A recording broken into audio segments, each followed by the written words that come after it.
আব্দুস সালাম বলতেছেন বিএনপিকে কিংবা তারেক রহমানকে প্রশ্ন করার অধিকার জনগণের নাই। বিএনপি দাবি করে তারা গণতান্ত্রিক দল, তারা গণতন্ত্রের জন্য লড়াই সংগ্রাম চালিয়ে যাচ্ছে।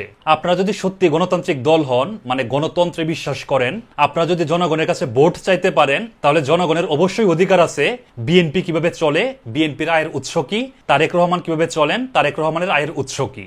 বিএনপি দলটা আসলে কিভাবে চলে, বিএনপির প্রেসিডিয়ামের বা স্ট্যান্ডিং কমিটির মেম্বাররা আসলে কিভাবে চলেন, তাদের টাকা, বিএনপির নেতৃত্বের টাকা কোত্থেকে আসে, তারা কি আসলে ব্যবসা করেন, তারা কি দল থেকে চাঁদা নেন, দল থেকে টাকা নেন, কিছুই কিন্তু আমরা জানি না। জনাব তারেক রহমান থেকে শুরু করে মির্জা ফখরুল ইসলাম আলমগীর বা ছাত্রদলের সভাপতি রাকিব, এরা সবাই আমার খুব প্রিয়, কিন্তু তারা কিভাবে চলেন আমি তো জানি না, তাদের ব্যবসাটা কি। there are two things number one হচ্ছে যে তার ব্যক্তিগত ইনকাম কত, এটা একটা কোশ্চেন। আর একটা কোশ্চেন দল কিভাবে চলে, তার ব্যক্তিগত তারেক রহমান সাহেব কিভাবে চলে আপনার জানার কোনো রাইট নেই। এটাকে আমি তারেক সাহেবেরটা জানতে পারবো না। আপনি যদি ওনাকে পছন্দ না, আপনি ওনাকে ভোট দিবেন না। না না, আমি তো জানতে পারছি না, পছন্দ না করব কেমনে, পছন্দ না করতে হইলেও তো আমার তথ্য দরকার। না, আপনি আপনার এটা তখনই পাবলিক ইনফরমেশন হবে যখন উনি ইলেকশনে দাঁড়াতে চান কিংবা উনি সরকারে গিয়েছেন, ওই সময় আপনি এত বড় পলিটিক্যাল পার্টি লিডার হিসেবে সেটা পাবলিক ইনফরমেশন না। না কেন? উনি তো এখন পর্যন্ত কোনো ক্ষমতায় যান নাই। বিএনপির মতো একটা বৃহৎ রাজনৈতিক দলের শীর্ষ নেতারাও দল কিভাবে চলে, দলের আয়ের উৎস কি, কিংবা নেতাকর্মীরাই বা কিভাবে চলেন সেই প্রশ্নের উত্তর দিতে পারে না।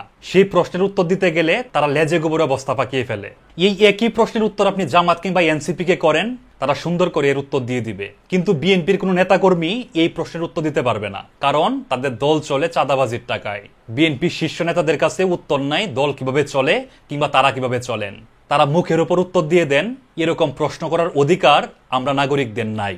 নাগরিকদের যদি এরকম প্রশ্ন করার অধিকার না থাকে, তাহলে আপনাদেরও অধিকার নাই নাগরিকদের কাছে ভোট চাওয়ার। আপনাদের মধ্যে যে গণতন্ত্র এবং মুক্তিযুদ্ধের চেতনার লেবাস, সেটা আগে সরিয়ে ফেলুন। নিজেদের দলের মধ্যে আগে গণতন্ত্র প্রতিষ্ঠা করুন। নিজেদেরকে জবাবদিহিতার মধ্যে নিয়ে আসেন। যে জনগণের কথা বলেন সেই জনগণের মুখোমুখি হন। তাহলে মানুষ বুঝবে যে আপনারা সত্যিকার অর্থে গণতন্ত্র চান, আপনারা গণতন্ত্রে বিশ্বাস করেন। আপনাদের দল কিভাবে চলে, দলের আয়ের উৎস কি, সেগুলো জাতির সামনে ক্লিয়ার করুন। তাহলে মানুষ আপনাদের উপর আস্থা পাবে। ধন্যবাদ সবাইকে।